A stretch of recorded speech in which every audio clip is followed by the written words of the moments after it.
Good afternoon, students. This is our 20th class, prediction of plane. Good morning, students. Our next topic is prediction of plane. Plane having only two dimensions, length and breadth. They do not have any thickness. Types of plane. First, perpendicular plane. Second, oblique plane. Perpendicular plane also subdivided into perpendicular to both the reference plane. Second होगा perpendicular to one plane and parallel to other plane. Third perpendicular to the one plane and inclined to the other plane. देखिए यदि ये एक plane है, इसको मैं लूँ, ये एक रेक्टेंगुलर प्लेन है, ये एक रेक्टेंगुलर प्लेन है और मेरे सामने का जो दीवार है वो वर्टिकल प्लेन हो, तो इस प्लेन को हम यदि ऐसा एक्सटेंड करें तो उस दीवार पे, सामने दीवार पे वो एक लाइन की जैसा मिलेगा जिसे ट्रेस बोलते हैं। अब इस प्लेन को क्या हम ऐसा भी बढ़ा सकते हैं क्या? तो प्लेन तो ये लेंथ और विड्थ ऐसा होता है, लेंथ और विड्थ, तो हम इसको ऐसे बढ़ा सकते हैं, परंतु यदि हम इसको ऐसा ऊपर नीचे में बढ़ाएंगे तो वो सॉलिड बन जाएगा, तो उसको नहीं बढ़ा सकते हम लोग। तो ये खाली हम लोग इसको लेंथ वाइज इधर बढ़ा सकते हैं या इधर बढ़ा सकते हैं प्लेन्स को। जो हमारे रेफरेंस प्लेन को मिलेगा एक लाइन के रूप में मिलेगा, उस लाइन को ट्रेस बोलते हैं। और जब ये प्लेन को हम ऐसा एक्सटेंड कर रहे हैं, वो सामने वर्टिकल प्लेन से मिल रहा है, तो उसको वीटी वर्टिकल ट्रेस बोलते हैं। दूसरा यदि प्लेन ऐसा हो और इसको हम एक्सटेंड करें तो ये ज़मीन में या हॉरिजॉन्टल प्लेन पे ऐसा मिलेगा, वो भी एक लाइन की तरह मिलेगा, तो इसको एचटी बोलेंगे। तो ये ट्रेसेस के हिसाब से भी कुछ प्रोजेक्शन के क्वेश्चंस पूछे जाते हैं। चलिए अब एक क्वेश्चन लेते हैं। An equator triangle 5 centimetre sides has its VT parallel to and 2.5 centimetre above XY. It has no HT. Draw its projection when one side of triangle is inclined 45 degree to VP. तो अब इस question को देखें, इसमें जो data given है हमको, उसके हिसाब से VT पैरेलल टू XY बोला हुआ है।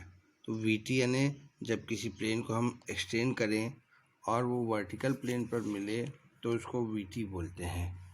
उसका मतलब ये देखिए, मान लो ये हमारा कोई रेक्टेंगुलर प्लेन है और इसको हम एक्सटेंड कर रहे हैं तो ये VT मिलता है। इसका मतलब ये हमको टॉप व्यू में, ऊपर से देख रहा हूँ, टॉप व्यू में ये हमको ट्रू शेप बताता है।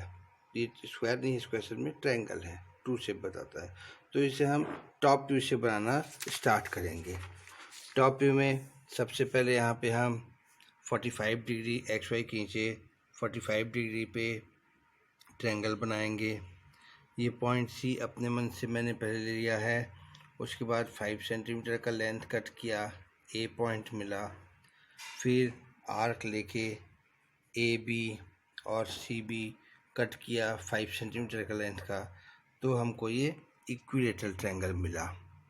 अब इसके प्रोजेक्टर ड्रॉ किए हमने, जो VT बनाने के लिए बताया हुआ है, VT parallel to XY, VT आपको बताया हुआ है पैरेलल टू द XY।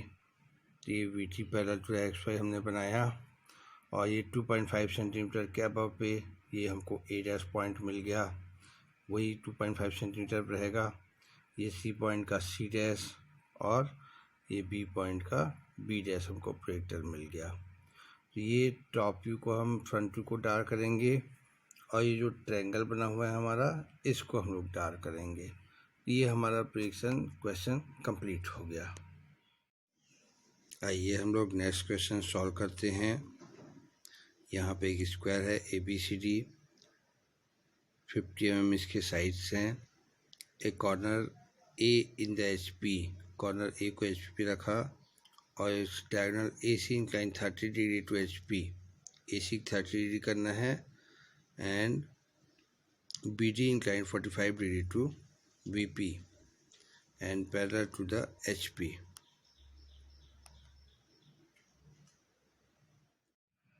आइए इस क्वेश्चन को सॉल्व करते हैं। यहाँ पे आपको बताया हुआ है point A in the HP बताया हुआ है, corner A in the HP। तो यदि वो A इन द HP बोला हुआ है तो हम पूरा जो स्क्वायर है हमारा उसी को हम लोग HP पर रख लें। जैसा ये बोले कि ये पॉइंट है, ये कॉर्नर A यदि है बॉटम वाला, तो इसको हम HP पे बोला, तो हम पूरे स्क्वायर को ही हम जब HP पे रख लें ऐसा, तो उसका मतलब ये होगा कि ये स्क्वायर जो है आपका HP के पैरेलल हो जाएगा। तो हमको ये टॉप व्यू में ट्रू शेप बताएगा। तो इसे हम सबसे पहले टॉप व्यू बनाएंगे। तो सबसे पहले टॉप व्यू बना रहे हैं इसका हम लोग, और ABCD एक corner A in the HP बोला, इसलिए एक कॉर्नर को इधर रख के हमने स्टार्ट किया। स्क्वायर बनाना है, ये 5 सेंटीमीटर के लाइन्स हमने खींचे, इसकी फिर नेमिंग कर दी ABCD। फिर इसका प्रोजेक्टर खींचा, A इन द HP बोला, तो इनिशियली हमने ये माना कि सारे पॉइंट हमारे HP पर हैं, ये प्लेन HP पर है। इसके बाद बोला हुआ है ये AC makes angle 30 degree to the HP। तो यहाँ पे भी हमको जो ये लाइन मिला हुआ है AC, ये हमको जो लाइन मिला हुआ है AC, इस AC को हम 30 डिग्री के एंगल पे रोटेट करेंगे। तो ऐसा यहाँ पे कंपास लगा के A पे फिट करके इसको 30 डिग्री पे रोटेट करेंगे। तो देखिए ये हमारा फिगर इसके बाद बन के आ रहा है। AC को हमने 30 डिग्री पे रोटेट कर दिया, ऐसा चांदा लगा कंपास लगा के रोटेट कर दिया। फिर इसके प्रोजेक्टर्स नीचे ड्रॉ किए, C का प्रोजेक्टर, B का प्रोजेक्टर, B पे ही D भी मिलेगा, और A का प्रोजेक्टर, ये तीनों ड्रॉ किया। फिर यहाँ से A का लोकस लाइन A के प्रोजेक्टर पे जहाँ कट रहा है वो पॉइंट A' हुआ। A का ही लोकस लाइन आगे बढ़ाया, ये C के प्रोजेक्टर पे जहाँ कट रहा है A और C एक ही लाइन पे है, तो यहाँ पे हमको C पॉइंट मिल गया। वैसे ही B और D, ये B और D के प्रोजेक्टर वाले में मिल गया। एक चीज़ और ध्यान देंगे थोड़ा सा यहाँ पर, क्योंकि ये B' है और इसी B' के पीछे, ये B' के पीछे ही हमारा D' भी होता है। कई बार ये क्वेश्चन ऐसा लिख के दिखाया जाता है, कई बार नहीं भी दिखाया जाता। अब इसके बाद आपको और बताया हुआ है कि दिस BD डायगोनल जो है वो यहाँ पे 45 डिग्री का एंगल बना रहा है। यहाँ देखिए BD डायगोनल अभी कैसा है हमारा, ये परपेंडिकुलर है, लंबवत है XY पर। तो इसको उठाकर हमको 45 डिग्री पे सेट करना है और उसके हिसाब से फ्रंट व्यू बनाना है। तो ये पहले सबसे पहले 45 डिग्री का ये लाइन खींच लिया हमने, फिर वहाँ अपने मन से पॉइंट D लोकेट किया। अब इसी लाइन पे आगे ये BD के बराबर आर्क खींचकर यहाँ पर पॉइंट B लोकेट किया। इस पे ये 90 डिग्री लंबवत खींचा, और यहाँ से A जितनी दूरी पर है और C जितनी दूरी पर है उतना आर्क लेके यहाँ कट किया A और C। तो ये हमको ये ABCD मिल गया, इसको हमको डार्क करना है। फिर ये सभी पॉइंट के प्रोजेक्टर हमको ऊपर खींचने हैं, A, B, C और ये D। अब यहाँ से हमारे लोकस लाइन मिलेंगे। A पॉइंट हमारा ज़मीन पर है, ये A पॉइंट रख दिया यहाँ पे, A और A जो कट रहा है। फिर वैसे ही B और B जो कट हो रहा है ये हमारा B' पॉइंट हो गया। वैसे ही D' और C' मिल गया, इनको हम ज्वाइन कर लेंगे। अब देखिए जैसा क्वेश्चन बोला था वैसा हमको बराबर मिल गया। Point A in the HP बोला है, तो देखिए कि और पॉइंट A आपका HP पर है, और AC 30 डिग्री, ये AC 30 डिग्री बनाया हुआ है हमने HP के साथ में, और BD 45 डिग्री, ये देख लीजिए BD 45 डिग्री बना हुआ है। तो ऐसा हमको ये प्रोजेक्शन मिल जाएगा। ये फाइनल आंसर ये टॉप व्यू का है और ये फ्रंट व्यू का है। तो ऐसा अच्छा साफ साफ आपको क्वेश्चन बनाने हैं, और ये बना के मुझे भेजिएगा फ़ोटो खींच के इसका।